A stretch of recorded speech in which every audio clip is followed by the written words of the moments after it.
ఈరోజు గత వారంలో చెప్పుకున్నాం మనం. సంఘము ఎదుగుదల, సంఘం యొక్క అభివృద్ధి గురించి చెప్పాను.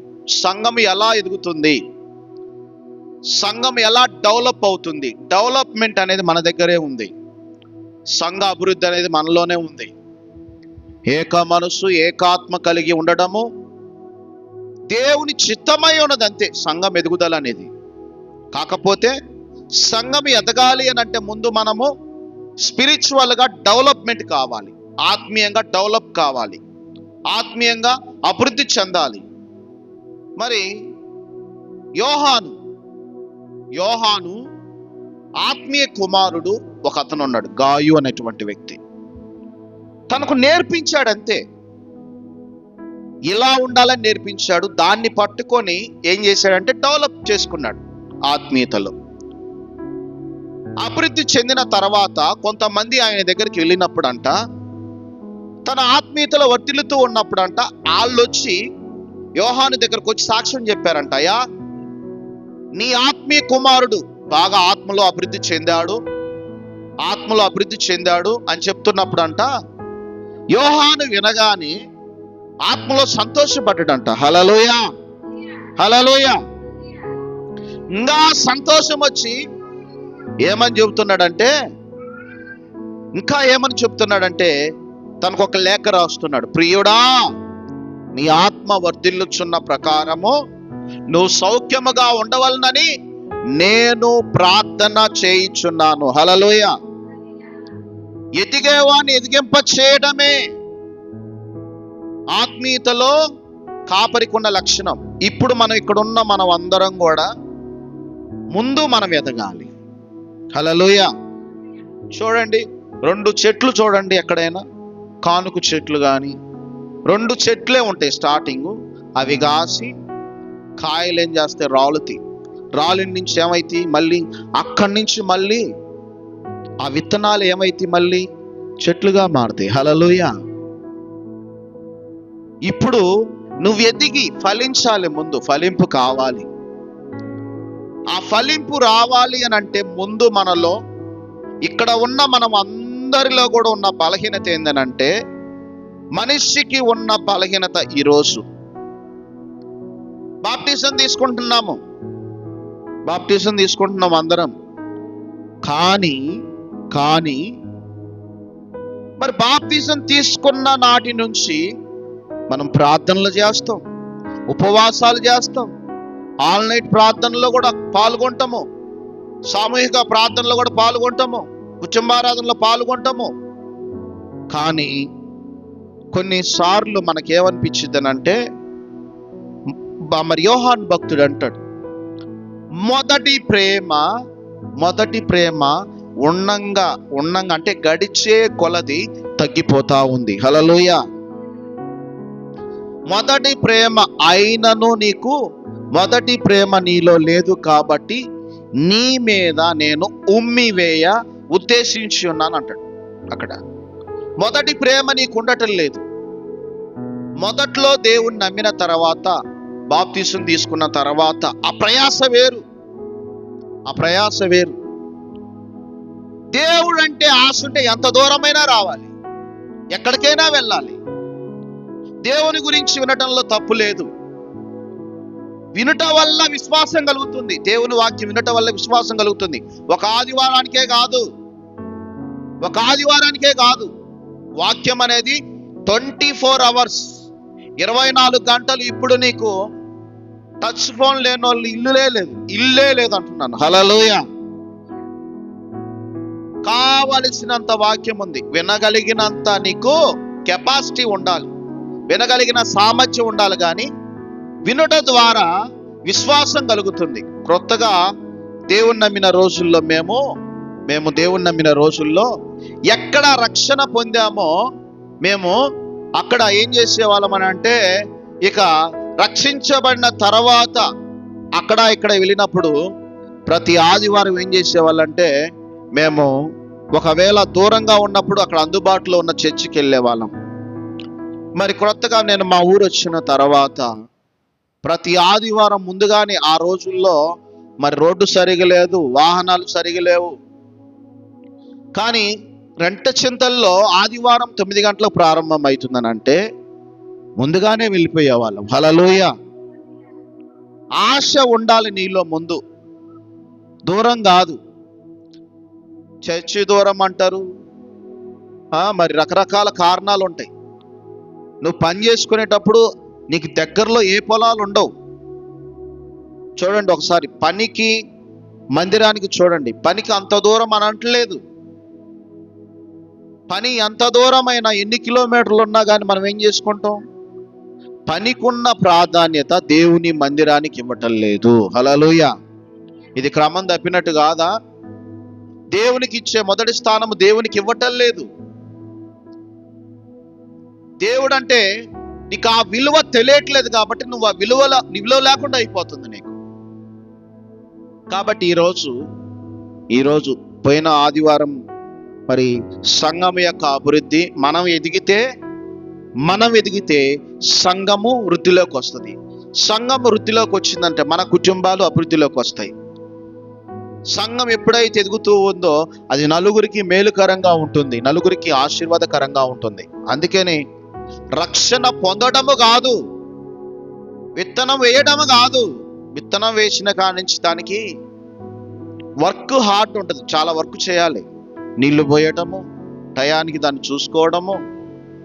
చెట్టు నాటగానే కాదు, దాన్ని చూసుకోవాలి, దాని బాగోగులు చూసుకోవాలి. మనం రక్షణ పొందటం కాదు, రక్షణ పొందిన తర్వాత అపోస్తులు ఎలా సిద్ధపడ్డారు? పెంతెకోస్తు పండగ దినము రోజు వాళ్ళు దేవుని శక్తి కొరకు వాళ్ళందరూ కూడా కూర్చొని ప్రార్థన చేశారు, ఉపవాసాలు చేశారు. ఉపవాసాలు చేసి దేవుని శక్తిని పొందుకున్నారు. ఈ రోజుల్లో చాలా మంది అంటారు, చేతగాని వాళ్ళు అంటారు, నేను ఏమైనా అనుకోని ఉపవాసాలు ఎందుకయ్యా?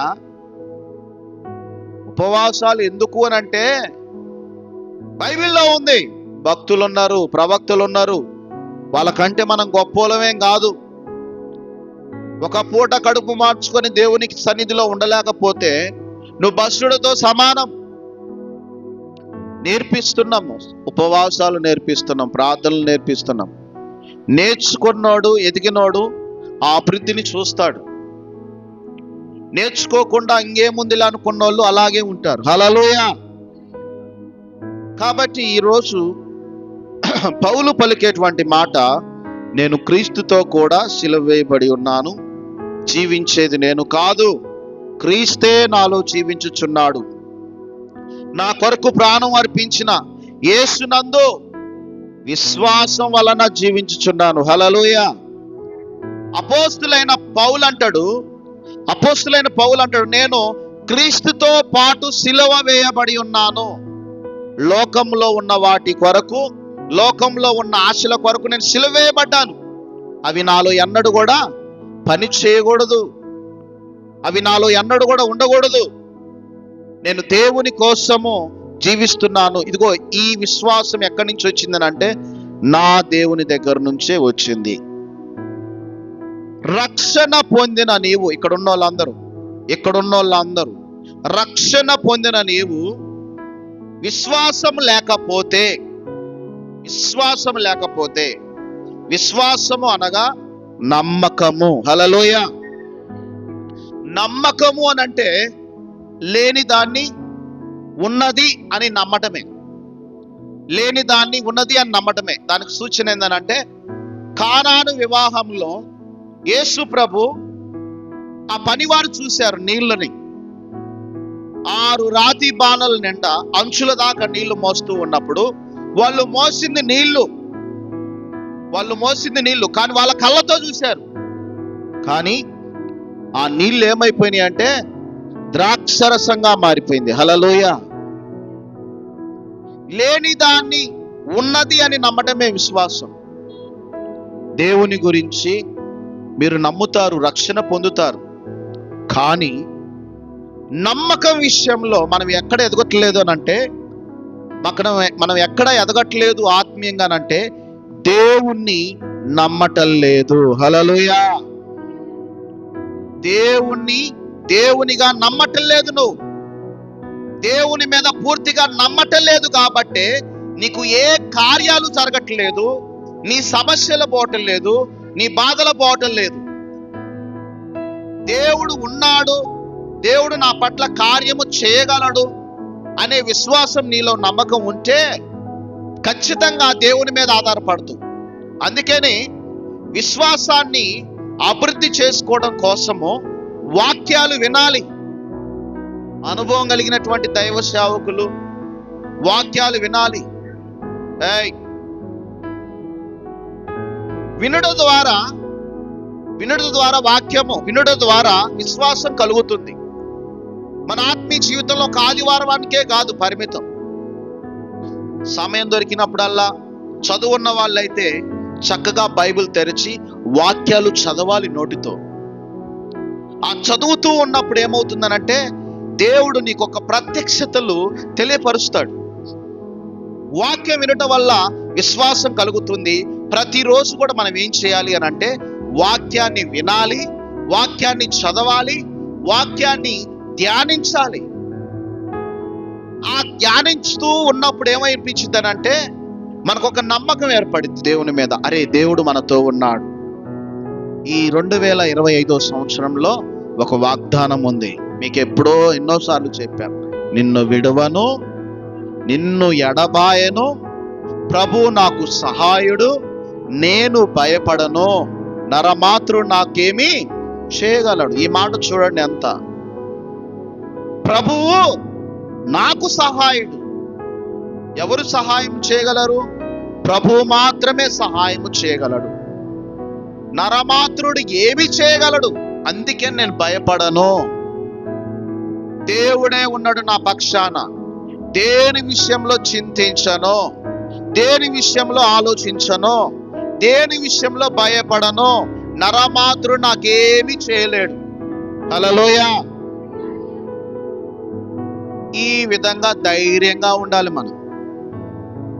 ఈ విధంగా ఎవడుంటాడంటే ప్రార్థించేవాడు ధైర్యంగా ఉంటాడు, దేవునితో ఉన్నవాడు ధైర్యంగా ఉంటాడు, దేవునితో నడిచేవాడు ధైర్యంగా ఉంటాడు. ఈరోజు చాలా మంది విశ్వాసుల్లో కనబడేది ఏంటంటే అవిశ్వాసం కనబడతా ఉంది. ప్రార్థనకు వస్తున్నారు, బలలో చెయ్యి వేస్తున్నారు, ఉపవాసాలు ఉంటున్నారు. ఒక సమస్య గురించి, ఒక అంశం గురించి ప్రార్థన చేసేటప్పుడు నీకు నమ్మకం ఉండాలి. హల్లెలూయా. ఇది జరుగుతుంది, ఇది నెరవేరుతుంది, కంపల్సరిగా నా దేవుడు చేయగలడు. ఒకవేళ ఆలస్యమైనను అది దేవుడు నాకు ఒక ప్రత్యేకమైన వనరులు సిద్ధపాటు చేస్తున్నాడని నమ్మాలి. కొన్నిసార్లు మనం ఒక దాని గురించి ప్రార్థన చేసినప్పుడు లేట్ అవ్వచ్చు. లేట్ అయినంత మాత్రాన నిరీక్షణలో కోల్పోకూడదు. దేవుని మీద అవిశ్వాసంగా భావించకూడదు. కొన్నిసార్లు ఆలస్యమైన అవి మంచి శ్రేష్టమైన వాటిని, ఆలస్యం అవుతూ ఉందనంటే శ్రేష్టమైన వాటిని దేవుడు నీకు ఇవ్వాలని ఇష్టపడుతున్నాడు. కాబట్టి ఈరోజు విశ్వాసం అంటే చూడండి, విశ్వాసం ఉంది అని చెప్పడం కాదు. విశ్వాసము అని అంటే గట్టి నిర్ణయం, అంటే తీర్మానించుకోవడం. ఎటువంటి తీర్మానం తెలుసా? ఒకవేళ ఏదైనా సమస్య వచ్చింది అనుకోండి, ఒకవేళ ఏదైనా బాధ వచ్చింది అనుకోండి, సమస్యలో కృంగిపోతూ ఉన్నప్పుడు నీ స్నేహితులు, నీ పొరుగువారు వాళ్ళు వచ్చి ధైర్యం చెప్తారు, నువ్వేం భయపడగాకు, నేనున్నా అని అంటారు. ఏముండదు. కానీ నువ్వేమంటావో తెలుసా? గట్టి విశ్వాసం కలిగిన దానివైతే, గట్టి తీర్మానం కలిగిన వాడివైతే, ఇదిగో ఎవరున్నా లేకపోయినా చివరి వరకు ఉండేది నా దేవుడు మాత్రమే. హల్లెలూయా. ఇది విశ్వాసంతో పలికేవాడి మాట. నువ్వు ఏ అలవాటు ఉన్నా, ఒకవేళ బలహీనతలు ఉన్నాయి, ఏ అలవాట్లున్నా విశ్వాసం ద్వారా తొలగించుకోవచ్చు.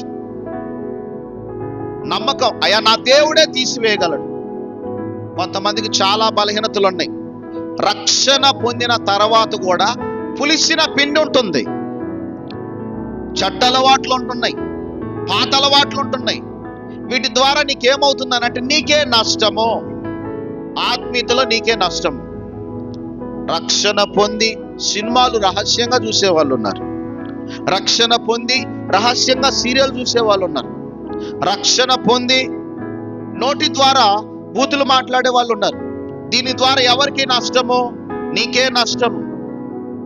కానీ నువ్వు దేవుణ్ణి ప్రార్థించినప్పుడు, ప్రభువా ఇది నా నుంచి తీసివేయి, నువ్వు మాత్రమే తీసివేయగలవని నువ్వు నమ్మి ప్రార్థన చేస్తే దాని సమస్తాన్ని దేవుడు తీసివేయగలడు. హల్లెలూయ, హల్లెలూయ. కాబట్టి బైబిల్లో ఒక స్త్రీ ఉంది. బైబిల్లో ఒక స్త్రీ ఉంది. 12 సంవత్సరాల నుంచి, జాగ్రత్తగా వినాలి, 12 సంవత్సరాల నుంచి రక్తస్రావంతో బాధపడుతూ ఉంది. 1 సంవత్సరం కాదు, 2 సంవత్సరాలు కాదు, 3 సంవత్సరాలు కాదు. ఎన్ని సంవత్సరాలు? 12 సంవత్సరాల నుంచి. అనేక మంది డాక్టర్ల దగ్గరికి వెళ్ళింది, అనేక మంది వైద్యుల దగ్గరికి వెళ్ళింది, అన్ని చోట్ల తిరిగింది. అన్ని చోట్ల తిరిగినా కానీ ఏ మాత్రం కూడా ప్రయోజనం లేదు. ఏ ప్రయోజనం లేనప్పుడు విసుగెత్తి విసుగారిపోయి ఏం చేసిందనంటే, ఒకరోజు ఒక ఊరికి యేసు ప్రభు వస్తున్నాడని సంగతి తెలుసుకొని ఆమె ఏం చేసిందనంటే పరిగెత్తుకొని వెళ్ళటం స్టార్ట్ చేసింది. హల్లెలూయ, హల్లెలూయ. మరి అక్కడికి వెళ్ళిన తర్వాత ఒకసారి చూడండి, మార్కు సువార్త 5వ అధ్యాయము 25వ వచనం ఒకసారి చదువుకుందాం. మార్కు సువార్త 5వ అధ్యాయము 25వ వచనం. 25వ వచనం. 12 ఏళ్ల నుండి రక్తస్రావ రోగము కలిగిన ఒక స్త్రీ ఉండెను. అనేక వైద్యుల చేత ఎన్నో తిప్పలు పడి తను కలిగినదంతయు వ్యయము చేసుకొని ఎంత మాత్రము ప్రయోజనము లేక మరింత సంగడపడెను.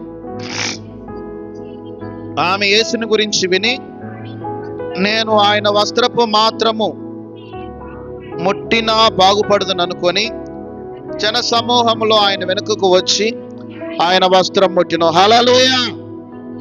2 చేతులెత్తి హల్లెలూయ. ఫస్ట్ లో చూడండి, బైబిల్ చదివేటప్పుడు ఇలా నిదానంగా చదవాలి. అట్లా నిదానంగా చదివినప్పుడు దాని యొక్క భావం అర్థమవుతుంది. చూడండి, 12 ఏండ్ల నుండి అంటే అర్థం ఏందనంటే 12 సంవత్సరాల నుంచి తనకున్న రోగం ఏందనంటే రక్తస్రావము, బ్లీడింగ్ అవుతా ఉంది. 1 సంవత్సరం కాదు, 2 సంవత్సరాలు కాదు, 5 సంవత్సరాలు కాదు, 10 సంవత్సరాలు కాదు, 12 సంవత్సరాల నుంచి రక్తము పోతనే ఉంది. మరి అలాంటి స్త్రీలో ఎలా ఉంటుందంటే ఆమె చాలా వీక్ ఉందని చెప్పవచ్చు. సామాన్యంగా అయితే ఇప్పుడున్న పరిస్థితిని బట్టి ఒక 5 రోజులు అయితే చాలా డల్ అయిపోతారు. కానీ ఏమా 12 సంవత్సరాల నుంచి ఈ రక్తస్రావంతో బాధపడతా ఉందంట. ఇక్కడ తర్వాత కూడా అన్నాడు, ఆమె అనేక వైద్యుల చేత ఎన్నో తిప్పలు పడుతుంట. అంటే తిరగని డాక్టర్ లేడు, తిరగని హాస్పిటల్ లేదు, అన్ని హాస్పిటల్కి వెళ్ళింది, అందరి డాక్టర్ల దగ్గరికి వెళ్ళింది. ఇక్కడ మాట చూడండి, తిప్పలు పడింది అంటే ఎన్నో ఇబ్బందులు పడింది. తిరగని హాస్పిటల్ లేదు, తిరగని డాక్టర్ లేడు, అన్ని తిరిగి తిరిగి తిరిగి తిరిగి తనకు కలిగినదంతా అంటే తనకున్నదంతా, తన దగ్గర ఎంత డబ్బు ఉందో, తన దగ్గర ఎంత ఆస్తి ఉందో అదంతా కూడా తీసుకొని ఎంత మాత్రం ప్రయోజనం లేక మరింత సంఘటన బట్టి ఇంకా ఇబ్బంది పడింది అనమాట. ఉన్నదంతా ఖర్చు పెట్టింది. హల్లెలూయ. 2 చేతులు చెప్పండి, వినండి, నా కళ్ళు చూసి వినండి, కింద చూడదు. తన దగ్గర ఉన్నదంతా ఖర్చు పెట్టింది. తన దగ్గర ఉన్నదంతా ఖర్చు పెట్టింది. ఉన్నదంతా ఖర్చు పెట్టి ఇంకా ఇబ్బంది పడింది అని అర్థం. అక్కడ ఇంకేమి లేవు. ఎంతమంది డాక్టర్ల దగ్గరికి వెళ్ళినా, ఎన్ని హాస్పిటల్స్ తిరిగినా, ఎంత తిప్పలు పడినా, తన దగ్గర ఉన్న డబ్బంతా ఖర్చు చేసినా ఏ మాత్రం కూడా ప్రయోజనం లేదు, ఇంకా ఇబ్బంది పడుతూనే ఉందని బైబిల్ లేఖనాల్లో ఉంది. హల్లెలూయ. అయితే ఆ టైంలో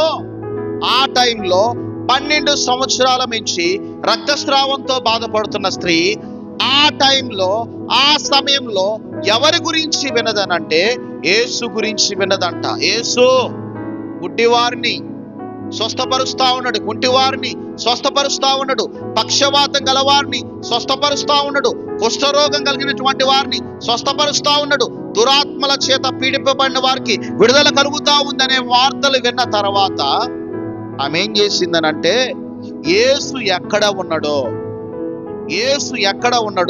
అక్కడికి బయలుదేరిందంట. హల్లెలూయా, హల్లెలూయా. బయలుదేరి అక్కడ యేసు ఉన్న చోట చూడండి, యేసు ఉన్న చోట ఎలాంటి సమూహం ఉంటుందంటే, జన సమూహాలు ఉంటాయి, బహుజన సమూహాలు ఉంటాయి. అంటే కిక్కిరిసిన జనాలతో ఉంటారు, వెళ్ళటానికి కూడా దారి కూడా ఉండదు. ఒక సీఎంకి ట్రాఫిక్ ఎంత జామ్ అవుతుందో అలాగే మరి యేసు ప్రభు ఉన్న చోట ఏ గ్రామంలో అయినా ఏ పట్టణంలో అయినా ఆయన వచ్చాడు అని అంటే జనాలందరూ కూడా కితకితలాడుతూ ఉంటారు, పోవటానికి కూడా దారి ఉండదు. అయితే రక్తస్రావం కలిగినటువంటి స్త్రీ యేసు వైపు చూస్తూ కనిపెడతా ఉందనంట. ఆయన ప్రార్థన చేస్తా ఉన్నాడు. ఒక్కొక్కరికి ప్రార్థన చేస్తూ ఉంటుంటే విడుదల కలుగుతూ ఉంది, ఒక్కొక్కరికి ప్రార్థన చేస్తూ ఉంటుంటే స్వస్థత కలుగుతూ ఉంది, ఒక్కొక్కరికి ప్రార్థన చేస్తూ ఉంటుంటే దురాత్మల చేత పీడింపబడిన వారికి కూడా విడుదల కలుగుతూ ఉంది, పక్షవాతం కలిగినటువంటి వారికి కూడా దేవుడు స్వస్థపరుస్తూ ఉన్నాడు. అయితే తనకు ఒక ఆలోచన వచ్చింది, నాకున్న రోగాన్ని నేను జన సమూహంలో చెప్పుకోలేను. ఆ రోజుల్లో మరి ఒక స్త్రీకి రక్తస్రావం జరుగుతుందని అంటే తప్పుగా అపార్థం చేసుకునేవాళ్ళు. ఈ స్త్రీ ఏ తప్పు చేసి ఈ రోగాన్ని తెచ్చుకుందో అని తప్పుడు అభిప్రాయాన్ని కలిగి ఉండేవాళ్ళు. అయితే ఆమె రోగాన్ని నలుగురిలో చెప్పుకోలేక యాతన పడతా ఉంది, బాధపడతా ఉంది. హల్లెలూయా. అయితే తనకొచ్చిన ఆలోచన చూడండి. యేసు ప్రభు ఈ హస్తముతో ఇలా ముట్టి ప్రార్థన చేస్తా ఉంటుంటే తను వేసుకున్న వస్త్రాలలో కూడా అదే శక్తి ఉంది అని తనకి నమ్మిందనమాట. హల్లెలూయా, హల్లెలూయా. ఎవరైనా చెప్పారా? ఎవరు చెప్పలా. తనకొచ్చిన ఆలోచన తను చేతులలో ఇంత శక్తి ఉందనంటే తను వేసుకున్న వస్త్రాలలో కూడా అంతే శక్తి ఉంది అని నమ్మింది. అంతే నమ్మి ఏం చేసింది? ఇక్కడ చూడండి, ఇక్కడ 27వ వచనంలో ఆమె యేసుని గురించి విని, నేను ఆయన వస్త్రములు మాత్రం ముట్టినా బాగుపడదును అనుకొని జన సమూహములు ఆయన వెనుకకు వచ్చి ఆయన వస్త్రములు ముట్టెను. హల్లెలూయా. తనకొచ్చిన ఆలోచన ఏంటంటే, వస్త్రాలు ముట్టుకున్నా బాగుపడతాను, ఆయన బట్టలు ముట్టుకున్నా బాగుపడతానని నమ్మకం వచ్చేసింది. అయితే వెంటనే ఆయన వస్త్రాలు ముట్టుకోగానే 29వ వచనంలో ఉంది, వెంటనే ఆమె రక్తధార కట్టెను గనుక తన శరీరంలో నుంచి ఆ బాధ నివారణమైనదని గ్రహించుకొనెను. హల్లెలూయా. అండ్ ది స్పాట్ హీలింగ్స్, వెంటనే స్వస్థత కలిగింది. యేసు ప్రభు వస్త్రాన్ని ముట్టుకున్న తర్వాత ఆమె రక్తధార ఆగిపోయింది. తనలో గ్రహింపు వచ్చేసింది, నేను బాగుపడ్డాను అని చెప్పేసి, నేను బాగుపడ్డాననే గ్రహింపు వచ్చేసింది. అయితే జాతికినాలి. అయితే ఇదంతా కూడా యేసు ప్రభు చూస్తా ఉన్నాడు, ఇదంతా గమనిస్తా ఉన్నాడు. ఇదంతా గమనించిన యేసయ్య అంతమంది జన ప్రవాహంలో, అంతమంది జన సమూహంలో యేసు ప్రభు ఏమంటాడో తెలుసా? ఎవరో నన్ను ముట్టుకున్నారు, ఎవరో నన్ను తాకారు, నాలో ఉన్న ప్రభావము వారిలోకి వెళ్ళిపోయింది, ఎవరో చెప్పాలి అని చెప్పినప్పుడు, హల్లెలూయా, యేసు క్రీస్తు అమ్మటి 12 మంది శిష్యులు ఉన్నారు. 12 మంది శిష్యులు అంటారు, ప్రభువా, ఇంత జన సమూహములు, ఇంత గుంపులో ఎవరు నిన్ను తాకారు? మేమే ఉన్నాం, చుట్టూ మేమే ఉన్నాం, ఎవరు తాకారని చెప్పగలము, ఎవరు ముట్టుకున్నారని చెప్పగలము? లేదు లేదు, నాలో నుంచి ఆ ప్రభావము వారిలోకి వెళ్ళిపోయింది, ఎవరో చెప్పాలి, ఎవరో చెప్పాలి అన్నప్పుడు ఆ స్త్రీ ఏం చేసిందో తెలుసా? భయపడుకుంటూ ఇదిగో నేనే. హల్లెలూయా, హల్లెలూయా, హల్లెలూయా. ఎవరో కాదు నేనే. చూడండి 33వ వచనం చదవండి అమ్మా. అప్పుడు ఆ స్త్రీ తనకు జరిగినది ఎరిగి భయపడి వణుకుచూ వచ్చి ఆయన ఎదుట సాగిలపడి తన సంగతి అంతయు ఆయనతో చెప్పాను. హల్లెలూయా. చూడండి, వేల మంది ప్రజల్లో, లక్షల మంది ప్రజల్లో తనకు జరిగిన కార్యము, తన రోగం పోయిన తర్వాత ఎవరో నన్ను ముట్టుకున్నారు, ఎవరో నన్ను తాకారు, నా ప్రభావం వారిలోకి వెళ్ళిపోయింది అని యేసుప్రభు చెప్పగానే తను భయపడి దాక్కోలేదు. లక్షల మంది ప్రజలున్నా, వేల మంది ప్రజలున్నా ఆయన ఎదుటకు వచ్చి భయపడిందంట. ఆయన ఎదుటకు వచ్చి భయపడి వణుకుతూ వచ్చి ఆయన పాదముల మీద సాగిలపడి తనకు జరిగిందంతా చెప్పిందంట. హల్లెలూయా. సాక్ష్యాలు చెప్పమంటే నేను చర్చిలో చెప్తా కానీ బయట చెప్పను అని అంటారు. మరి ఏమో కూడా నాకున్న రోగం ఇంతమందికి తెలియాలనా, నేను ఇలాంటి దాన్నని ఇంతమందికి తెలియాలని అనుకోలేదు. యేసు ప్రభు ఎందుకు యేసు ప్రభు తెలియదా? ఎవరు ముట్టుకున్నదో తెలియదా? ఎవరు అంటుకున్నదో తెలియదా? తెలుసు ఆయనకి. కానీ ఎందుకో తెలుసా? తన సాక్ష్యాన్ని బయటికి తీసుకురావడం కోసం. హల్లెలూయా. తన సాక్ష్యము, తన జీవితం, తను దేవుడు చేసిన కార్యాన్ని బయటికి తీసుకురావడం కోసము ఎవరు అనంటే భయపడుతూ వణుకుతూ వచ్చి నేనే, నీ వస్త్రపు చెంగును ముట్టుకుంది నేనే, ముట్టుకున్న తర్వాత నీ ప్రభావం నాలోకి వచ్చింది, నాకున్న రోగం అంతా పోయింది అని అంటే అప్పుడు యేసుప్రభు ఒక మాట అంటాడు. ఏమనంటాడు? 34వ వచనంలో, అందుకాయన కుమారి నీ విశ్వాసము నిన్ను స్వస్థపరచెను, సమాధానము గల దానివై పొమ్ము, నీ బాధ నివారణ నీకు స్వస్థత కలుగును గాక అని ఆమెతో చెప్పెను. హల్లెలూయా, హల్లెలూయా. నలుగురిలో అంతమంది జనంలో నిలబెట్టి కుమార్తె, నా కుమార్తె, నీ విశ్వాసమే నిన్ను స్వస్థపరిచెను, నీ నమ్మకమే నిన్ను స్వస్థపరిచెను. హల్లెలూయా. ఇప్పుడు స్వస్థతలు, అద్భుతాలు ఎవరి చేతిలో ఉన్నాయి? దేవుని చేతిలో ఉన్నాయి. రైట్. స్వస్థతలు, అద్భుతాలు ఎవరి చేతిలో ఉన్నాయి? దేవుని చేతిలో ఉన్నాయి. రైట్. రెండవది అంతే కదా, ఎవరికి ఏ రోగం ఉంటే ఆ రోగము దేవుడే బాగు చేయగలడని నమ్మితే స్వస్థత. హల్లెలూయా. రక్తస్రావం కలిగినటువంటి స్త్రీ రామ్మా ప్రార్థన చేస్తాను రా అన్నాడా, లేకపోతే నమ్మిందా? అంటే ఏంది? నమ్మాలి. హల్లెలూయా. గుర్తుపెట్టుకో, రక్తస్రావం కలిగిన స్త్రీలాగా నువ్వు నమ్మితే ఆమె 12 సంవత్సరాల మించి డబ్బులు ఖర్చు పెట్టి ఉన్నదంతా అయిపుచ్చుకొని ఎంతో మంది డాక్టర్ల చేత మరి బాధపడిన ఆమె పూర్తిగా యేసు ప్రభుని నమ్మింది. నమ్మిన తర్వాత దేవుడు కార్యం చేశాడు. ఇప్పుడు స్వస్థత రావాలి అని అంటే నువ్వు నమ్మాలి. హల్లెలూయా. ఒక స్వస్థతే కాదు, ఒక సమస్య తీరాలి అని అంటే నువ్వు నమ్మాలి. చాలా మంది ప్రార్థన చేస్తారు కానీ వాటిని నమ్మరు. నమ్మకపోవటం వల్లనే కొన్నిసార్లు మన ప్రార్థనలకి జవాబులు రావటం లేదు. కాబట్టి ఈరోజు నువ్వు తెలుసుకోవాల్సిన విషయం ఏంటంటే ఆయన నమ్మాలి. ఆయన నమ్మినప్పుడు నీ జీవితంలో ఏ కార్యాలైనా చేస్తాడు. ఆయనకు అసాధ్యమైనది ఏది కూడా లేదు. హల్లెలూయా, హల్లెలూయా.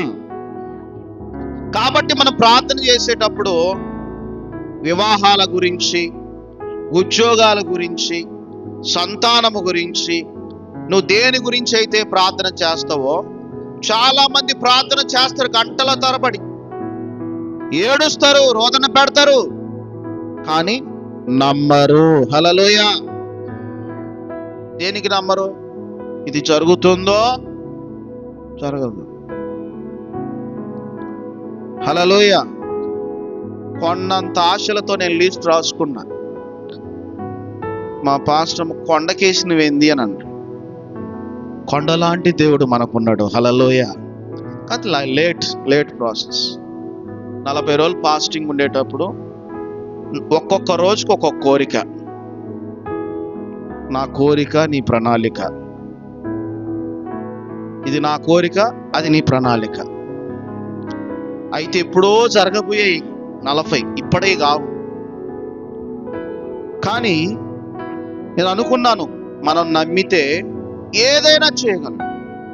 ప్రార్థన చేసేటప్పుడు మనం నమ్మాలి. అక్కడే మార్కు సువార్త 11వ అధ్యాయము 24వ వచనం చదవండి. మార్కు సువార్త 11వ అధ్యాయము 24వ వచనం. అందుచేత ప్రార్థన చేయనప్పుడు మీరు అడుగుచున్న వాటినెల్లను పొంది ఉన్నామని నమ్ముడి, అప్పుడు అవి మీకు కలుగునని మీతో చెప్పుచున్నాను. హల్లెలూయా. ఏ జాతికినండమ్మ తల్లులు, మీరు ప్రార్థన చేయనప్పుడు, ప్రార్థన చేసేటప్పుడు వివాహాల గురించి ప్రార్థన చేస్తున్నా, ఉద్యోగాల గురించి ప్రార్థన చేస్తున్నా, పంటల గురించి ప్రార్థన చేస్తున్నా, చేతుల కష్టార్జితం గురించి ప్రార్థన చేస్తున్నా, మీరు ప్రార్థన చేయనప్పుడు మీరు అడుగుచున్న వాటినెల్లను పొంది ఉన్నామని నమ్మండి. మీరు పొందుకున్నారని నమ్మండి. ఉద్యోగం లేనోడు ఉద్యోగం వచ్చిందని నమ్ము. వివాహం కావాల్సిన వాళ్ళు వివాహం జరిగిందని నమ్ము. పిల్లలు లేనోళ్ళు పిల్లలు ఉన్నారని నమ్మాలి. అలా నమ్మినప్పుడు అవి మీకు కలుగునని మీతో చెప్పుచున్నాను. హల్లెలూయా. హల్లెలూయా. 2 చేతులు చెప్పండి. హల్లెలూయా. మరి ఇక్కడ రక్తస్రావం కలిగినటువంటి స్త్రీ ఏమి నమ్మింది? ఆయన వస్త్రపు చెంగు ముట్టుకుంటే చాలు నా రోగం పోయింది అని నమ్మింది. ఆయన వస్త్రపు చెంగు ముట్టుకున్నా చాలు నా రోగం పోయిందని నమ్మింది. అంతే, పోకపోయినా. ఇప్పుడు నువ్వు దేవుణ్ణి నమ్మితేనే ఏ కార్యమైనా చేయగలడు. అంతే. నువ్వు నమ్మకుండా ఉపవాసాలుండు, ఏడువు, సాగారం చేసినా కానీ నమ్మకపోతే ఏది కూడా జరగదు. హల్లెలూయా. ఎలా నమ్మాలి? రక్తస్రావం కలిగినటువంటి స్త్రీలాగా నువ్వే నా దిక్కు. హల్లెలూయా. నువ్వే నా దిక్కు, నువ్వే, నేను నిన్ను తప్ప నేను ఎవరిని నమ్మను అని ఎప్పుడైతే తీర్మానం చేసుకుంటావో అప్పుడే నువ్వు కార్యాలు చూడగలుగుతావు. నమ్మకుండా నీకేది సమస్య కూడా పోదు, బాధ కూడా పోదు. దేవుని మీద విశ్వాసం లేకపోతే నీకెలా జరుగుతుంది చూడండి. హెబ్రీయులు రాసిన పత్రిక తీయండి దయచేసి. హెబ్రీయులు రాసిన పత్రిక 11వ అధ్యాయము. హల్లెలూయా. 11వ అధ్యాయము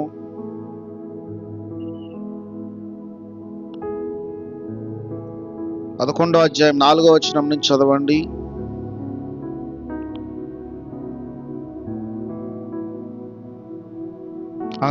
ఆరో వచనం చదవండి. 6. విశ్వాసము లేకుండా దేవునికి ఇష్టడై ఉండుట అసాధ్యము. దేవుని యొద్దకు వచ్చువాడు ఆయన ఉన్నాడని, తనకు వెతుకువారికి ఫలము దయచేవాడని నమ్మవలెను కదా. హల్లెలూయా. అమ్మ 2 చేతులు చెప్పండి అమ్మ. హల్లెలూయా. చూడండి, విశ్వాసము లేకుండా దేవునికి ఇష్టడై ఉండట అసాధ్యం. ఆయన నమ్మకుండా ఆయనకి ఇష్టంగా బ్రతకలేవు. ఎందుకు అనంటే ఆయన దగ్గరకు వచ్చినప్పుడు, ఇదిగో నువ్వు దేవుని మందిరానికి వచ్చావు, ఇక్కడ ఎవరు ఉన్నారని నమ్మాలి? దేవుడు ఉన్నాడని నమ్మాలి. ఇక్కడ ప్రార్థన చేస్తే దేవుడు ప్రతిఫలం ఇస్తాడని నమ్మాలి. దేవుని యొద్దకు వచ్చువాడు ఆయన ఉన్నాడని నమ్మాలి. తన వెతుకు వారికి ఫలము దయచేయువాడని నమ్మాలి. ఎవరైతే ప్రార్థిస్తారో, ఎవరైతే ఆయన్ని వెతుకుతారో దేవుడు తప్పకుండా ప్రతిఫలం ఇస్తాడని నమ్మాలి. హల్లెలూయా. చూడండి, ఈరోజు మనము కొన్నిసార్లు సంవత్సరాల తరబడి కొన్నిసార్లు మనం దేవుడు చేసే మేళ్ళు పోగొట్టుకుంటున్నాం. నమ్మక కొన్నిసార్లు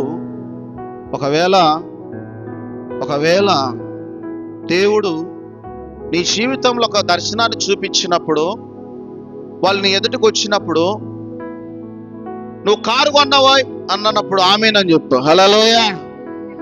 నేనా? పిచ్చి కలలే అని అనకూడదు. కొన్నిసార్లు నిన్ను ప్రేమించే వాళ్ళకు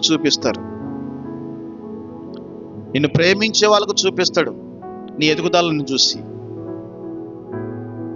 చూడండి, దేవుణ్ణి నమ్మకపోవటం వల్ల ఎన్ని నష్టాలు ఉన్నాయో చూడండి. సమస్య పోవటం లేదు, బాధలు పోవట్లేదు, కష్టాలు పోవట్లేదు. రక్తస్రావం కలిగినటువంటి స్త్రీ ఒకదాన్నే పట్టుకుంది, ఆయన నమ్మింది అంతే. ఈరోజు నువ్వు ఎప్పుడైతే ఆయన నమ్ముతావో, అందుకని బైబిల్లో ఒక మాట ఉంది, నమ్ముట నీ వలనైతే నమ్మువానికి సమస్తము సాధ్యమే. హల్లెలూయా. కాబట్టి నీ విశ్వాసం చొప్పునే జరిగిద్దమ్మా. నీ విశ్వాసం చొప్పునే నీకు కార్యం చేస్తాడు. నీకు ఎంత విశ్వాసం ఉంటే అంత పరిమాణం. రక్తస్రావం కలిగినటువంటి స్త్రీ వస్త్రపు చెంగు ముట్టుకుంటే చాలు నేను బాగుపడుతున్నాను అనుకుంది. వస్త్రపు చెంగు ముట్టుకుంది, బాగుపడదు అంతే. హల్లెలూయా. మరి చాలా మంది మనలో అనుమానం ఏందనంటే, కొన్నిసార్లు దేవుణ్ణి అనుమానిస్తాం మనం. ఇది జరగదులే, ఇదిగో నేను దీని గురించి నేను ప్రార్థన చేస్తున్నా కానీ ఇది జరగదులే. అయ్యంటే చిన్నవి కదా, ఇది పెద్దది కదా, ఇదిగో పలానోళ్ళని పట్టుకుంటే ఈ పని అయింది. హల్లెలూయా. చూడండి, నీ విశ్వాసం చొప్పునే జరిగిద్ది. నువ్వు ఎలా అనుకుంటే అలాగే జరిగిద్ది. నువ్వు ఏ విధంగా ఆలోచన చేస్తున్నావో అదే జరుగుతుంది. దేవుణ్ణి పక్కన పెడితే ఇబ్బంది పడుతూ. హల్లెలూయా. కాబట్టి సంఘములో మెయిన్ ఏందనంటే, మనం దేవుణ్ణి నమ్ముకోవటం ఒక ఎత్తు అయితే, ఆయన నమ్మటం ఒక ఎత్తు. ఇప్పుడు ఉండంగా ఏమవుతుందంటే, మనం ప్రార్థనలకు వెళతాం, ఉపవాసాలు చేస్తాం, ఆదివారం ప్రార్థనలకు వెళ్తూ ఉన్నప్పుడు కొన్ని రోజుల తర్వాత విశ్వాసం అనేది సన్నగిల్లిపోద్ది. మొదట్లో నీవు చిన్నది కూడా ఏదైనా వస్తువు కొనుక్కోవాలన్నా, ప్రభువా ఈ వస్తువు కొనుక్కోవాలనుకుంటున్నాను, నువ్వు నాకు అనుగ్రహించు ప్రభువా అని ప్రార్థన చేసుకునే దానివి. కొన్ని రోజుల తర్వాత ఈ వస్తువు కావాలంటే మా అమ్మని అడుగుదాంలే, మా నాన్న అడుగుదాంలే, ఇంత చిన్న విషయానికి దేవుని దగ్గరికి ఎందుకు అనేది నీ విశ్వాసం సన్నగిల్లిపోతా ఉంటది. రాను ఏమైపోతానంటే పూర్తిగా దేవుని మీద నమ్మకం పోతుంది. ఉపవాసాలు ఉండోళ్ళు జాగ్రత్త గుర్తుపెట్టుకున్నారో ఉన్నాయి పోయినాయో మన నాకు తెలియదు. ఇక విశ్వాసం కోల్పోయినప్పుడు, విశ్వాసం సన్నగిలినప్పుడు, విశ్వాసం పెంచుకోవడం కోసం ఏముండాలి? ఉపవాసం ఉండాలి. హల్లెలూయా. దేవుని మీద నమ్మకం తగ్గుతుంది అనంటే నీకు ప్రాబ్లమ్స్ వచ్చినట్లే. భార్యాభర్తల గురించే చెప్తాం. భార్య మీద నమ్మకం లేదు అనంటే భర్తకు అనుమానం వచ్చినట్టే. భర్త మీద నమ్మకం లేదు అనంటే భార్యకు అనుమానం. వీళ్ళిద్దరికి అనుమానం వచ్చిందనుకో, మరి ఏం ఫోన్ చేసిన ఎక్కడ ఉన్నాడు అంటే తడిపిడి పడతాడు. హల్లెలూయా. నిజాలు చెప్పరు ఎక్కడ. అంటే ఒక అనుమానం ఏమైపోద్ది ఇద్దరి మధ్యలో గొడవలు, సమస్యలు, ఇన్ని రకాల భయంకరమైన నష్టాలు తెచ్చి పెడతా ఉన్నాయి. మరి దేవునికి నీకు ఈ అనుమానం అనేది విషబీజం వచ్చిందనంటే, అనుమానం అనేది ఒక పెనుభూతం లాంటిది, అది కనబడదు నీకు. నువ్వేమంటావు అంటే, ఏమని అడిగినప్పుడు దేవుని మీద నమ్మకం ఉందంటే, దేవుని మీద నమ్మకం లేకపోవడం ఏంది, నాకు ఎంత ఉందని అంటారు. మరలా బయటికి పోయిన తర్వాత ఏమో కొంచెం జరిగిద్దో జరగదో అన్నట్టుకుంటారు. జరిగిద్దో జరగదో అనేది అనుమానం, దేవుడు చేస్తాడు అనేది విశ్వాసం. హల్లెలూయా. ఇప్పుడు మీరు ఏ స్టేజ్లో ఉన్నారు? కొన్నిసార్లు నువ్వు ఎంచుకునేవి కష్టతరమైనవి ఉంటాయి.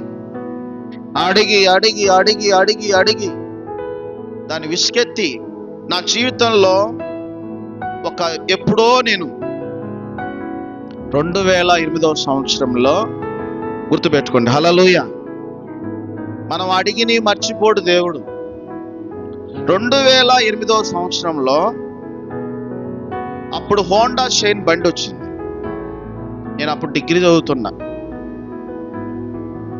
నేను డిగ్రీ చదువుతున్న రోజుల్లో మా ఫ్రెండ్ వాళ్ళ నాంది హోండా షైన్ బండి వేసుకుని వచ్చాడు. నా దగ్గరకు వచ్చేంతవరకు సౌండ్ రాలా. హల్లెలూయా. నాకు చాలా ఆశ్చర్యం కలిగింది. ఏందా ఇది, సౌండే రావట్లేదు, ఇది ఏం మాయ, బుర్రమని కూడా సౌండ్ రావట్లే. 2008లో నేను అడిగాను దేవుణ్ణి. ఏమని అడిగానంటే, ప్రభువా, నేను కొంటే ఏ బండి కొనాలా?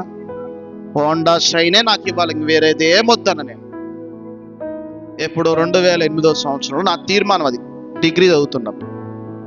అది అడిగినా మర్చిపోయినా నేను దాని గురించి ఆలోచన లేదు. ఈ మధ్యలో ఎన్నో బండ్లు నడుపుతూ ఉన్నప్పుడు దాని ఆలోచనే పోయింది నాకు పూర్తిగా. నేను బండి కొనాలని తీర్మానం చేసుకొని షోరూంలోకి వెళ్ళా. ఏది? హీరో స్ప్లెండర్ ప్లస్ బండి కొనాలని పోయా. అది 65 కిలోమీటర్లు వచ్చింది లీటర్కి. నేను ఎక్కడ వెతికినా కానీ నా బండి దొరకట్లేదు. హల్లెలూయా, హల్లెలూయా. ఎక్కడ వెతికినా దొరకట్లేదు. ఆ బండ్లు అన్నీ అయిపోయినాయి, హోల్సేల్గా అయిపోయినాయి. నా పక్కన ఉన్న బ్రదర్ అన్నాడు, దాని రేటు దీని రేటు సమానంగా ఉందన్న, ఇది పెద్ద బండి, కొంచెం ఇది తీసుకో అని చెప్పేసి కొంచెం ఒత్తిడి చేశాడు. హల్లెలూయా. ఇంకా గత్యంతరం లేక ఏం చేసినా అదే తీసుకున్నా నేను. కొన్ని రోజులు కొన్ని రోజుల తర్వాత నువ్వు ఏది అడుగుతావో అదే దేవుడు నీకు ఇస్తాడని ఒక దైవజనుడు వాక్యం ద్వారా బోధిస్తా ఉన్నాడు. హల్లెలూయా. నువ్వు ఏది అడుగుతావో దేవుడు నీకు అదే ఇస్తాడు. నాకు అప్పుడు గుర్తొచ్చింది, 2008వ సంవత్సరంలో అడిగినది దేవుడు మాట తప్పని దేవుడు. మనం అనుకుంటాం, మనం మర్చిపోతాం కొన్నిసార్లు ప్రార్థన చేసి. కొన్నిసార్లు మనం ప్రార్థన చేసి మర్చిపోతాం, కానీ అవి నెరవేర్చే దేవుడు ఆయన. నెరవేర్చే దేవుడు. 146వ కీర్తన తీయండి అమ్మ. 146వ కీర్తన 6వ వచనం తీయండి. 146వ కీర్తన 6వ వచనం. ఆయన ఆకాశమును, భూమిని, సముద్రమును, చదవండి. దానిలోని సర్వమును సృజించిన వాడు, ఆయన ఎన్నడూను మాట తప్పుడు. హల్లెలూయా, హల్లెలూయా. నువ్వే మాట తప్పుతూ, ఆయన మాట తప్పే దేవుడు కాదు. ఒక్కసారి మాట ఇచ్చాడు అని అంటే అది నీ జీవితంలో జరిగేంత వరకు ఆయన నీ కొరకు ఆశపడతాడు. అదేవిధంగా 89వ కీర్తన 34వ వచనం. 89వ కీర్తన 34వ వచనం. నా నిబంధన నేను రద్దుపరచను, నా పెదవుల గుండా బయలు వెళ్ళిన మాట నేను మార్చను. హల్లెలూయా, హల్లెలూయా. కాబట్టి మనం ప్రార్థన చేసేటప్పుడు ప్రార్థన చేసేటప్పుడు మనం ఏ రీతిగా ప్రార్థన చేయాలంటే, చేసిన ప్రార్థన దేవుడు విన్నాడని నమ్మాలి. చేసిన ప్రార్థనకు దేవుడు జవాబులు ఇచ్చాడని నమ్మాలి. నువ్వు ప్రార్థన చేస్తూ ఉన్నప్పుడు దాని కొరకు ఆలోచించాలి. ప్రభా, ఇది జరిగించు నాయనా, ఇది నెరవేర్చు నాయనా, దీన్ని జరిగించు నాయనా అని పలకాలి. పలుకుట ద్వారా, ప్రవచించుట ద్వారా, విశ్వాసం ద్వారా అద్భుతాలు జరుగుతాయి. నువ్వు పలకాలి. యేసుక్రీస్తు నామంలో మంచి ఆరోగ్యం కలుగునుగాక, యేసుక్రీస్తు నామంలో ఆశీర్వదించబడునుగాక అని పలకాలి. నీ నోటితో ఏదైతే పలుకుతావో అది జరుగుతుంది. స్వస్థత నా నోట్లో ఉంచాడు దేవుడు అని నమ్మితే నువ్వు పలుకు, ఇదిగో యేసుక్రీస్తు నామంలో నాకు స్వస్థత కలుగునుగాక అని పలుకు. యేసుక్రీస్తు నామంలో ప్రతి శాపము కొట్టివేయబడునుగాక అని పలుకు. నువ్వు నమ్మాలి, కానీ నువ్వు నమ్మిందే నీ జీవితంలో జరిగిస్తాడు. హల్లెలూయా. మనం అనుమానించకూడదు దేవుణ్ణి. నువ్వు ఎంచుకో. ఒక అంశాలు దేని గురించి ప్రార్థన చేస్తున్నావు ఎంచుకో. ఒక 5 సంవత్సరాలైనా, ఒక 10 సంవత్సరాలైనా, నువ్వు చనిపోయే నాటికైనా ఇవి నెరవేరుతాయి. నెరవేరకుండా పోవు. నెరవేరాలి అని అంటే నీ జీవితం భక్తి కలిగిన జీవితం లాగా ఉండాలి. 2 పడవల మీద కాలు పెట్టి కొండను ఆశ పెడితే కాదది. చాలామంది ఏం చేస్తారంటే, నేను కూడా ప్రార్థన చేస్తున్నానయ్యా, అది కావాలి ఇది కావాలని ప్రార్థన చేస్తున్నా. కొన్ని గుర్తుపెట్టుకోవాలి. దేవుడు కొన్ని నువ్వు అడిగినప్పుడు కొన్నిసార్లు దేవుడు ఇవ్వడు. నీకు ఇవ్వడు. ఎందుకు అని అంటే, దాని వలన ప్రమాదం అనిపిస్తే దేవుడు నీకు ఇవ్వడు. హల్లెలూయా, హల్లెలూయా. నువ్వు అడిగింది ప్రమాదకరమైనది అనుకో, నువ్వు ఏడ్చి గీపెట్టుకున్నా ఈడు దేవుడు. సంవత్సరాల తరబడి నువ్వు కడుపు మార్చుకున్నా ఇవ్వడు దేవుడు. ఇప్పుడు చిన్నపిల్లోడు ఉన్నాడు, వాడికి కత్తి అడిగితే కత్తిస్తామా చెప్పండి అమ్మా? కత్తి అడిగితే కత్తిస్తామా? సేలు అడిగితే సేలేస్తామా? ఎందుకని? కోసుకుంటుందో, పుచ్చుకుంటుందో, ప్రాణాపాయాన్ని కలిగించేది. నువ్వు అడిగింది కూడా ప్రమాదకరమైనది అని అంటే దేవుడు ఇవ్వడు. నువ్వు ఎంత ప్రార్థన చేసినా దేవుడు ఇవ్వడు. నువ్వు అడిగింది దేవునికి ఇష్టమై ఉండాలి. హల్లెలూయా. నువ్వు అడిగింది దేవునికి ఇష్టం కావాలి. నువ్వు అడిగేది దేవునికి ఇష్టమైతే ఆయన తప్పకుండా ఇచ్చే దేవుడు. హల్లెలూయా. కాబట్టి ఈరోజు నీ విశ్వాసాన్ని వృద్ధి చేసుకో. రక్తస్రావం కలిగినటువంటి స్త్రీ బాగుపడింది అని అంటే తనకొచ్చిన ఆలోచన వస్త్రపు చెంగు. మరి నీకు దేవుని మందిరానికి వస్తున్నావు, నువ్వు చేసే ప్రార్థనలో నీకే నమ్మకం లేదు. గంట చేసినా కానీ నీకు నమ్మకం లేదు. ఉపవాసాలు ఉన్నా కానీ నీకు నమ్మకం లేదు. జరగదు. హల్లెలూయా. అందుకనే ఉపవాసాలు ఉన్న వాళ్ళకి విశ్వాసం గురించి నమ్మండి, నమ్మండి, నమ్మండి. ఉపవాస ప్రార్థన వ్యర్థము కాదంటే ధైర్యం, అదొక ధైర్యం. ఉపవాస ప్రార్థన దేవుడు వ్యర్థము చెయ్యడు. ఉపవాస ప్రార్థన దేవుడు వ్యర్థం చేసే దేవుడు కాదు. నువ్వు దేని గురించి అయితే ప్రార్థన చేస్తున్నావో తప్పకుండా నెరవేరుతుంది. ఒక తల్లి అంట తన చిన్న పిల్లలు ఉన్నప్పుడు వారానికి ఒక రోజు ఉపవాసం ఉండి ప్రార్థన చేస్తూ ఉందనంట. పిల్లలు పెద్దోళ్ళు అయినరు, వివాహాలు అయిపోయినాయి, వాళ్ళకి కొడుకులు వచ్చారు. చూడండి ఎన్ని తరాలు, చూడండి 3 తరాలు. హల్లెలూయా. వాళ్ళ అమ్మ తరం ఒకటి, కొడుకు తరం ఒకటి, మనవడి తరం ఒకటి, ముది మనవడి తరం ఒకటి, 4 తరాలు. ఈ ముది మనవళ్ళు చూసేవాళ్ళు కూడా ఉన్నారు, ముసలోళ్ళు. అప్పటిదాకా కూడా ఆమె వయసులో ఉన్నప్పుడు ఉపవాసాల నుండి ప్రార్థన చేసింది. వయసు క్షీణించిపోయేసరికి, వృద్ధాప్యంకి వచ్చేసరికి అయినా ఉపవాసం లేకపోయినా వాళ్ళ గురించి భారంగా ప్రార్థన చేస్తూ ఉంది. వాళ్ళ మనవుళ్ళు, ముది మనవుళ్ళు అనేది ఏమని మాట్లాడతారంటే, ఇదిగో మా పితరుల ఆశీర్వాదం ఇది. హల్లెలూయా, హల్లెలూయా. ఇదిగో మా పితరుల ఆశీర్వాదం ఇది. మా ముందు తరంలో వాళ్ళు చేసిన ప్రార్థనలు మేము అనుభవిస్తున్నాం ఆ ఆశీర్వాదం. నీ తరంలో నీకు దేవుడు దొరికాడు. నీ తరంలో నువ్వు ప్రార్థన చేయకుండా ఇష్టం వచ్చినట్టు తిరిగితే నీ తర్వాత తరం శాపం వస్తుంది. నమ్మితే దేవునితో సరిగా ఉండాలి. నమ్మకుండా నీ ఇష్టం వచ్చినట్టు తిరుగుతుంటే అది కష్టమైపోతుంది. ఆశీర్వాదానికి బదులు నీ తర్వాత తరానికి శాపం తెచ్చిన వాళ్ళు అవుతావు. హల్లెలూయా, హల్లెలూయా. నువ్వు నమ్మి ప్రార్థించు, దేవునితో చక్కగా ఉండు, దేవునితో సంబంధం కలిగి ఉండు. దేవుడు తప్పకుండా నీ జీవితంలో, నీ తరమే కాదు, నీ తర్వాత తరము, ఆ తర్వాత తరము 1000 తరాల వరకు ఉంటుందంట దీవెన. 1000 తరాల వరకు ఉంటుందంట దీవెన. నిర్గమాకాండం తీయండి, నిర్గమాకాండము 20వ అధ్యాయము. హల్లెలూయా. నిర్గమాకాండం తీయండి దయచేసి. నిర్గమాకాండము 20వ అధ్యాయము. నిర్గమాకాండము 20వ అధ్యాయము.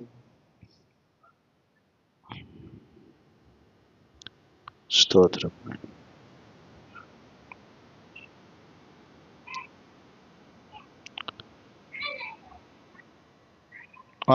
5వ వచనం చదవండి. 25, 20వ అధ్యాయం 5వ వచనం. ఏలయనగా నీ దేవుడైన యెహోవానగు నేను రోషము గల దేవుడను, నన్ను ద్వేషించు వారి విషయంలో 3-4 తరముల వరకు తండ్రుల దోషము కుమారుల మీదకి రప్పించును. నన్ను ప్రేమించి నా ఆజ్ఞలు గైకొని వారిని 1000 తరముల వరకు కరుణించువాడనై ఉన్నాను. హల్లెలూయా. నీకు యేసు ప్రభు దొరికాడు తల్లి. సరిగా ప్రార్థన చేయి. నీ కుమారుల గురించి, నీ కుమార్తెల గురించి ప్రార్థన చేయి. నువ్వు చేసిన ప్రార్థన ఎన్నడూ వ్యర్థం కాదు. నీ పిల్లలకు పనిచేస్తుంది. ద్వేషించే వారి విషయంలో, నన్నంటే ద్వేషించే వారి విషయంలో, నన్ను దూరంగా పెట్టేవారి విషయంలో, నాతో పాలిభాగం లేని వారి విషయంలో 3-4 తరములు తండ్రులు చేసిన పాపము కుమారుల మీదకి వస్తుందంట. నన్ను ప్రేమించి నా ఆజ్ఞలు గైకొని నా చిత్తానుసారంగా జీవించే వారికి 1000 తరాల వరకు కరుణించేవాడనే ఉన్నాడు. హల్లెలూయా, హల్లెలూయా. ఇప్పుడు నువ్వు చేసిన ప్రార్థన ఎన్నడూ వ్యర్థం కాదు. నువ్వు చేసిన ప్రార్థన ఎన్నడూ వ్యర్థం కాదు. నీ కుటుంబం గురించి ప్రార్థించే బాధ్యత నీ మీద ఉంది. నీ పిల్లల గురించి ప్రార్థించే బాధ్యత నీ మీద ఉంది. ప్రార్థించు. తప్పకుండా దేవుడు నీ ప్రార్థన వినువాడై ఉన్నాడు. నీ ప్రార్థనకు జవాబులు ఇచ్చేవాడై ఉన్నాడు. అందుకే నీ ప్రార్థించే ముందు ఒక గమ్యం ఉండాలి. ఒక వైట్ పేపర్ తీసుకోవాలి. చదువుకున్నోళ్ళు దేని గురించి అయితే ప్రార్థన చేస్తున్నావు దాని గురించి రోజు ప్రార్థన చేయి. కొన్ని నెలలు ప్రార్థన చేయి, కొన్ని సంవత్సరాలు ప్రార్థన చేయి. అది దాచుకో. దేవుడు తప్పకుండా అంశాన్ని నెరవేరుస్తాడు. హల్లెలూయా, హల్లెలూయా. నువ్వు చేసిన ప్రార్థన ఎన్నడూ కూడా వ్యర్థము కాదు. నువ్వు చేసిన ప్రార్థన పొల్లు కూడా పోదు. నువ్వు ఏది అడిగావో అది ఇవ్వటానికి దేవుడు సిద్ధంగా ఉన్నాడు. దేవుని చిత్తమైనది అడిగితే. కాబట్టి నమ్మాలి. ఈ నమ్మకం లేనప్పుడు నువ్వు చేసే ప్రార్థన పోదు. నీ సమస్యలు అలాగే ఉంటాయి, నీ బాధలు అలాగే ఉంటాయి, నీ పరిస్థితులు అలాగే ఉంటాయి. సమస్యలతో చెప్పు, ఇదిగో ఈ సమస్య ఇప్పుడే నా దేవుడు తీసివేయగలడని చెప్పు. హల్లెలూయా, హల్లెలూయా. కాబట్టి ఎప్పుడైతే సమస్యలతో బాధలతో నువ్వు మాట్లాడు, దేవుడు నాతో ఉన్నాడు, ప్రభు నా సహాయుడు, ప్రభు నాకు సహాయుడు, ప్రభు నాకు సహాయుడు, నేను భయపడను. ఏ సమస్యలు వచ్చినా, ఏ బాధలు వచ్చినా, ఎటువంటి ఇబ్బందులు వచ్చినా ప్రభు నాకు సహాయుడు, ప్రభువే నాకు సహాయము చేసేది, నేను భయపడను. శత్రువులు వచ్చిన నరమాత్రుడు నాకేమి చేయగలడు అని నువ్వు ఎప్పుడైతే నమ్ముతావో అప్పుడే దేవుడు నీ పట్ల కార్యము చేయగలిగిన దేవుడు. కాబట్టి విన్న వాక్యం నీకు అర్థమైతే ఈ రోజు నుంచి అన్న, ఒకవేళ ఇంకా దేవుని మీద నమ్మకం లేకపోతే, ఇంకా నాకు నమ్మకం కలగట్లేదంటే ఉపవాసం ఉండవు. అయ్యా, నేను అనుమానిస్తున్నాను, నన్ను క్షమించు. నువ్వు నీతిమంతుడివి, నువ్వు పరిశుద్ధుడివి, నీ మీద నాకు నమ్మకం కలగట్లేదు, నీ మీద నాకు నమ్మకం కలిగేటట్లు నాకు సహాయము చేయమని ఉపవాసముని ప్రార్థించి అనుమానించు. మాకు దేవుని దగ్గరకు వచ్చిన తర్వాత అనుమానిస్తే నువ్వు ఏ కార్యాన్ని చూడలేవు, ఏ అద్భుతాన్ని నువ్వు చూడలేవు.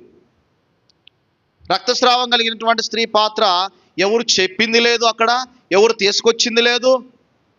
తన మనసులో వచ్చిన ఆలోచన బట్టి నమ్మింది అంతే. మరి నువ్వు దేన్ని బట్టి నమ్ముతున్నావు? వాక్యాన్ని బట్టి నమ్ముతున్నావా? ప్రార్థన బట్టి నమ్ముతున్నావా? దేన్ని బట్టి నమ్ముతున్నావో ఆ నమ్మకాన్ని బట్టి నీకు దేవుడు విడుదలనిస్తాడు. దేవుడు ఈ మాటలు దీవించునుగాక. ఆమేన్. ప్రార్థించుకుందాం.